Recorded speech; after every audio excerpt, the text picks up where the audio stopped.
Hey everyone! So today's a little bit of a sad day because I am getting ready to remove Marigold Mountain. Most of my annual flowers, my warm weather annual flowers, are looking pretty sad right now, so it's definitely time, unfortunately, to start removing them from the garden.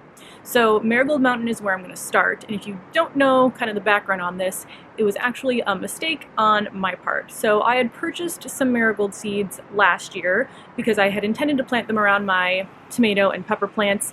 I heard that was just good for companion planting, plus a nice little pop of color in with those green plants I thought would be nice. So I picked up these seeds from Johnny Seed. The type is Cocoa Gold F1, and I've never seen really tall marigolds. All of the ones I've seen so far, up until this year, were like, I don't know, 6 inches, maybe a foot at the tallest, and I just didn't even think to read the packet, which very clearly says the height is 36 to 42 inches right there. So that's how I came to accidentally end up with a 30-gallon grow bag growing just marigolds. There was actually originally a pepper plant in the middle that had gotten stunted from a little bit of later cold weather. Then the marigolds just took over and it really had no chance. So I had to remove the pepper plant and then just have a whole pile of marigolds. So let me take you over to the dying Marigold Mountain and kind of show you what's going on right now. So it actually doesn't look too bad from this angle, but if we get a little bit closer and I head over to this side, you can see the stems are turning brown, a lot of the flowers are turning brown. I actually have a branch that's broken off and fallen into my lettuce, so I need to definitely remove these, even though they were a very welcome part of the garden. So kind of what we're looking at, so this bag doesn't have marigolds in it except for the ones that are falling over. This one has maybe 5 or 6 plants. This is where the pepper plant was in the middle of all of this mess. And then there's a third bag here that has a tomato plant that you can't see, which also has a hornworm on it, so that's going to be interesting to see how many insects are kind of in this mess that I don't know of. So that'll be a little fun adventure, but there are, I think, 3 maybe in this bag as well. So let's go ahead and get to removing these.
So this is where we're at right now. I think I've pulled out all of the marigolds, which are now in this pile on the deck. I'll talk a little bit about what I'm going to do with the garden waste, but first I wanted to show you at least one hornworm that I've found. So that's that guy right there. If you're not familiar with hornworms, they're basically the caterpillars that turn into moths, and they can completely destroy tomato plants. I didn't have any on it until, well, not that I knew of, until yesterday was the first time I saw. I don't know if it was this one, but it definitely could have been. I haven't seen any others yet, but if this was earlier in the season, I definitely would have removed and destroyed them.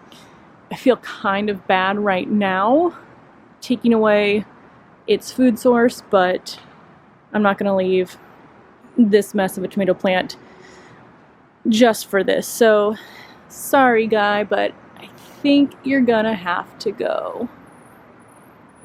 Alright, so all 3 of those bags are now empty. There were a bunch of insects on the lettuce. I just went ahead and pulled that, but all the marigolds are out, and the tomato plant that was in here is also removed. I did find, well, I showed you the hornworm, but this bag had a lot of moths in it, tiny moths, not the moths that lay the hornworm eggs, and then there was also a centipede or something that came crawling at me, and I might have jumped a little bit. I think that was potentially captured in the video, but these 3 are empty. They're gonna remain empty now for the rest of the season. The drip tube I'm just going to leave there as well. So with drip tubing like this, you can leave it out all winter. You just run it until the water empties out of them. Then you will want to blow out things like your sprinkler system, but the tubing is completely fine to leave out as it is. I'm probably not going to do anything as far as like filling these bags this winter, but next spring I will use the soil that's in here and then just add in compost and fresh soil on top of that. So it's weird having such an empty space when it was filled for the majority of the garden season. Now, as far as this garden waste here, what I like to do is actually leave it right where it's at for a few days when we don't have any projected rainfall. So that way the plants can dry out, break down a little bit. I find that they shrink in size and it's just easier to kind of pack them all up, which I'm going to put all of this into a garbage bag right here, and then if I submit a request in Chicago at 311, you just put in that you have yard waste, they'll come and take it, and they will actually compost it for you. So that's going to be the plan for this pile here. And I would say too that one of my least favorite parts about having a rooftop garden instead of one that's at ground level is just figuring out how to get all of the waste down at the end of the season. Similar problem at the beginning is how are you getting all of the soil up. Now we have to think about how are we all getting it down. But there's also a lot of benefits to having a garden on the rooftop as well. So I think that's where I'm going to end the video for now. I think over this next week for sure I'm going to be pulling a lot more annuals, including those giant zinnias right there, which is going to make me really sad. But that's going to be everything today. So thank you so much for watching, and I will see you in the next video.